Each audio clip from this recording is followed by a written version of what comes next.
can we ask how you are, Roy? Because obviously Oh, thank you. last week, just check that you feel all right, you enjoyed yourself being back in the dugout?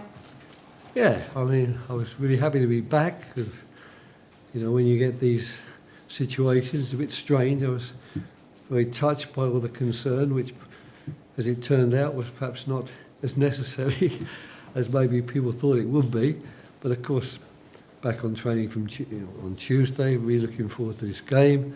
I knew that it would be a tough one to organise teams. It will be a tough one to win. But of course, so if you ask me how I'm feeling at the moment, I'm not feeling quite as good as I was on Tuesday, Thursday and Friday before the game, because I was hoping to win it. Marco just said that, in his opinion, they were the better team. They created 3 clear chances to win, in his opinion. Would you agree with that? I thought we had clear chances as well, so I don't know. I mean, managers always seem to think that their team is the better team, so I don't think I'll get embroiled in that type of argument. Some decisions today perhaps could have gone either way. Is that how you saw it, or did you know you perhaps on that? I've given up thinking about refereeing decisions. I've got to be perfectly honest. I mean, I feel so sorry for the referees. All these new directives, which, you know, to most of us who've been in football a long time, don't really make an awful lot of sense. But they feel they're obliged to follow it through. Certainly, we didn't get any benefit from the referee today. I would say, if anything, we might have come out second on that one. But it wasn't a bad refereeing performance at all half the time. Why would little things annoy you?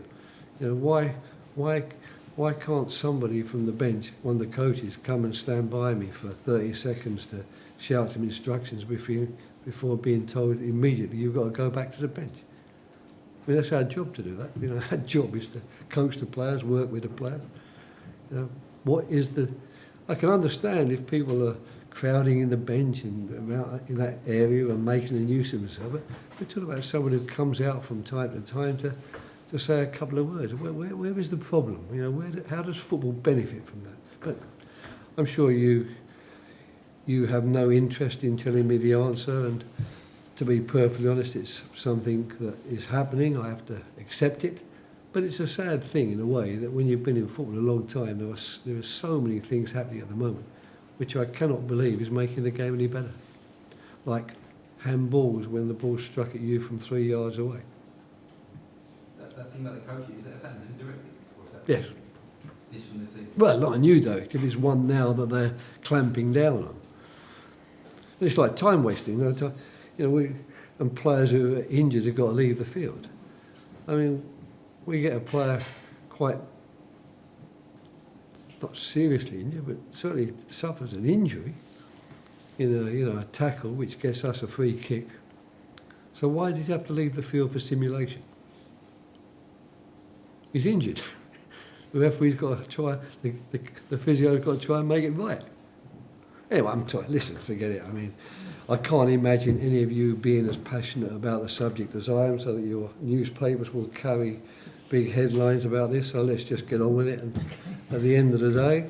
Ed, would you like to carry on? Sam Johnson's performance probably deserves a mention there for excellence throughout. Do you think that the extra competition he now has from Dean Henderson has taken his game to another level? No, I think that's the level he's at. And we didn't sign Dean because we were anywhere unhappy with Sam Johnson's performances. We've been very happy with it.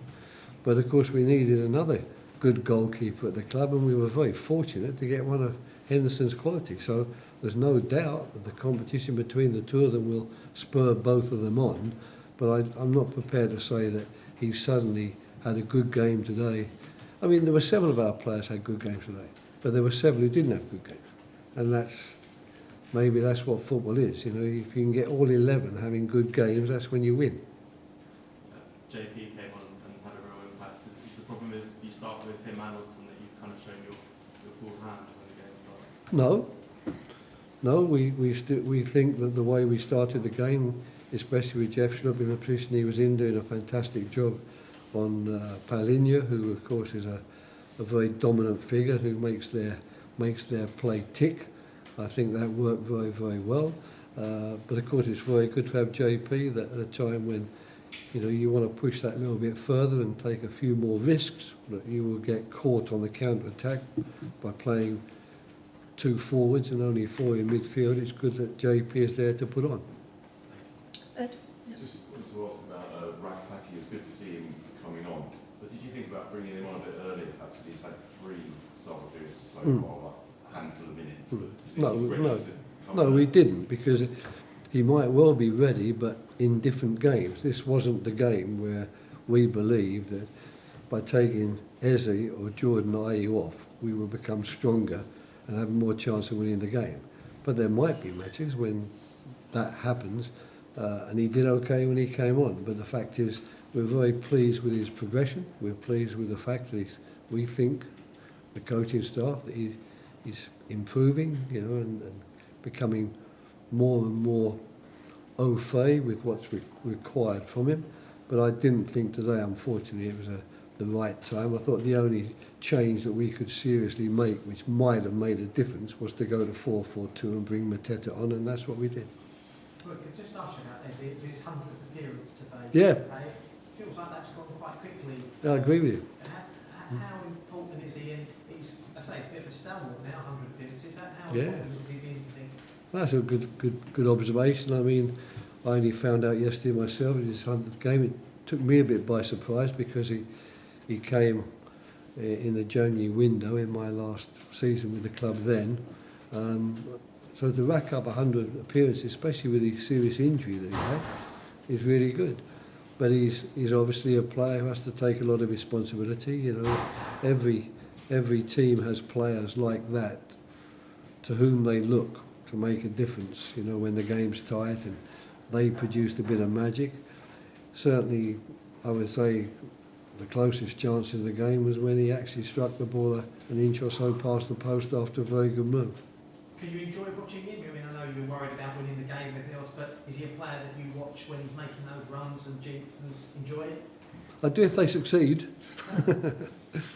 He's a good player. Of course we enjoy watching him, and I think we got at least 4 players of real quality at the moment on the injury list. We hope we'll get them back in the not too distant future, and of course that will make a big difference not only to the starting level, it will make a very big difference to our options from the bench, which today we regarded as being a bit more limited than Fulham. They brought some pretty important players on in the last 20 minutes to help them over the line.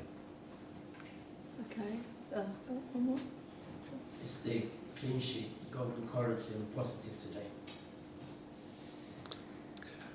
Yes, of course. I mean, all clean sheets you have to be happy about, and I thought our defending was good. I thought, the 2 centre-backs and the goalkeeper had excellent games, and the 2 full-backs certainly did their job, and the midfield players, they worked hard to limit the spaces. So the things that we wanted to see defensively from the team, we actually saw. But we were rather hoping that would just be the platform for us to attack them on a stronger front than we were able to do and to win the game. So a point is better than no points. Let's go back to the absolute basics. On a day when you're maybe not at your best and things aren't exactly going your way always in the final third, despite the fact that you're doing well enough to get the ball up there, also the fact you don't concede is not a bad thing, because in my experience I've seen many games like today lost by 1 goal to none.